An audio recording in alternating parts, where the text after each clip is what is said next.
Emisi karbon dioksida dan polusi udara merupakan masalah serius yang menyebabkan pemanasan global, perubahan iklim, serta gangguan kesehatan lainnya. Ketersediaan ruang terbuka hijau dan emisi karbon dioksida memiliki korelasi yang sangat erat.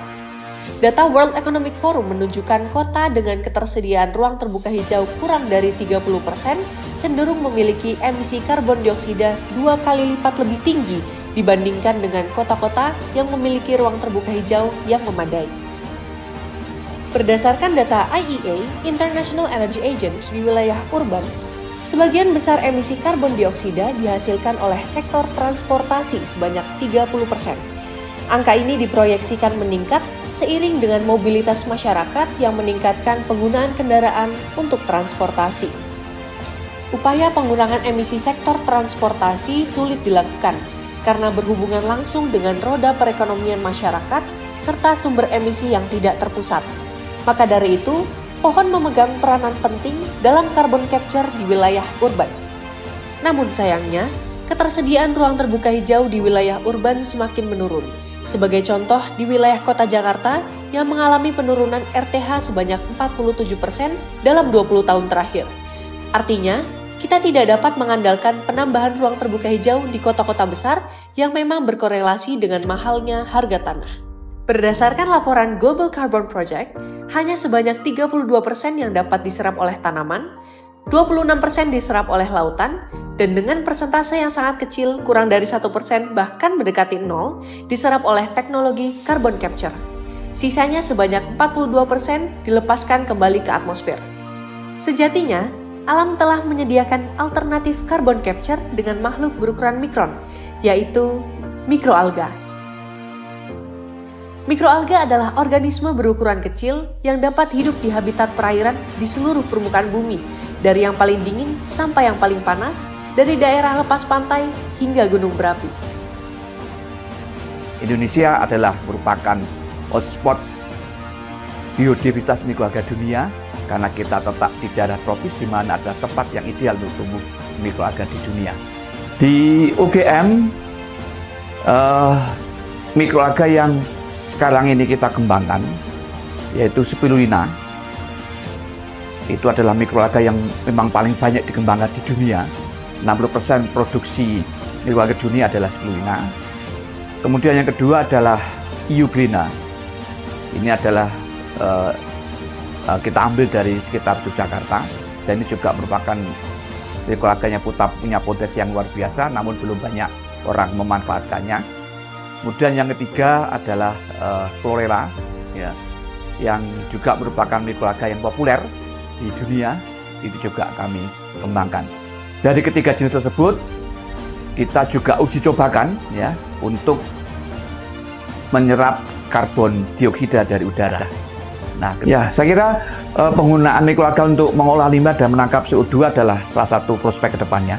Karena kita dihadapkan pada masalah lingkungan, isu-isu yang sekarang berkembang adalah tentang carbon trade, ya, CO2 capture, dan juga masalah global warming.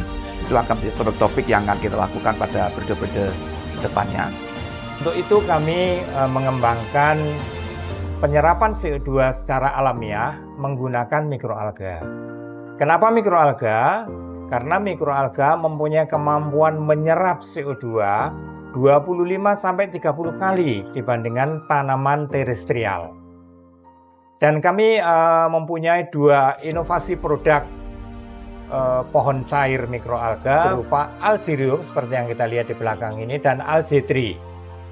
Algerium dan Algae3 ini bisa menyerap CO2 yang kita pasang secara outdoor maupun secara indoor.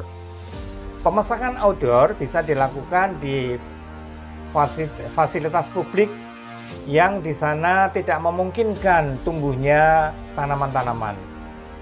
Sementara yang di indoor, Algerium dan Algae3 bisa dipasang di beberapa fasilitas publik seperti ruang tunggu bandara, ruang tunggu stasiun kereta, atau di mal-mal. Karena apa? Di area-area tersebut CO2 itu terperangkap akibat pemakaian AC yang secara terus-menerus. Dan algae dan algaerium ini akan menjadi solusi untuk menyerap CO2 yang ada di area publik tersebut. Untuk saat ini kami sudah bekerja sama dengan beberapa instansi atau perusahaan yang menjadi mitra dalam pengembangan ini. Yang pertama dari Solusi Bangun Indonesia, di mana pertama kali kami mengembangkan algae dan juga sistem penyerapan CO2 untuk industri.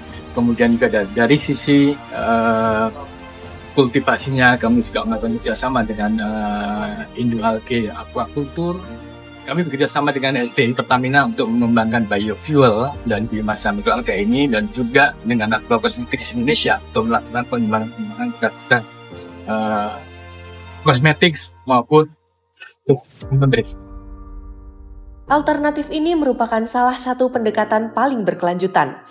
Dengan mekanisme fotosintesis, mikroalga dapat mengubah karbon dioksida menjadi senyawa-senyawa yang menjadi building block utama makromolekul, seperti lipid, protein, karbohidrat, serta zat warna. Kemampuan penyerapan karbon dioksida oleh mikroalga berkisar 0,5 gram per liter per hari sampai dengan 3 gram per liter per hari. Nilai tersebut setara dengan lebih dari 20 kali lipat kemampuan penyerapan rata pohon di perkotaan. Di samping untuk menyerap karbon dioksida, produk turunan mikroalga dapat digunakan sebagai bahan baku energi terbarukan seperti biodiesel, bioetanol, dan bioaftur, bahan baku produk kecantikan, nutraceutical, dan farmasi berbasis senyawa fikosianin, astaxanthin, dan phenolic compound, serta food supplement, pakan ternak, dan pupuk. Penggunaan mikroalga carbon capture sangat potensial ke depannya berkaitan dengan isu global warming serta carbon trading. Kami berharap produk Algaerium dan Algae3 dapat menjadi solusi nyata dan berkontribusi dalam mitigasi emisi karbon untuk climate change. Kami percaya carbon capture dengan mikroalga akan menjadi teknologi carbon capture yang menjanjikan dan bukan hanya sekedar mengurangi emisi karbon serta polusi udara, tetapi juga dapat berkontribusi dalam terciptanya ekonomi sirkular yang berkelanjutan. Marilah kita jaga bumi kita agar lebih lestari dengan mikroalga.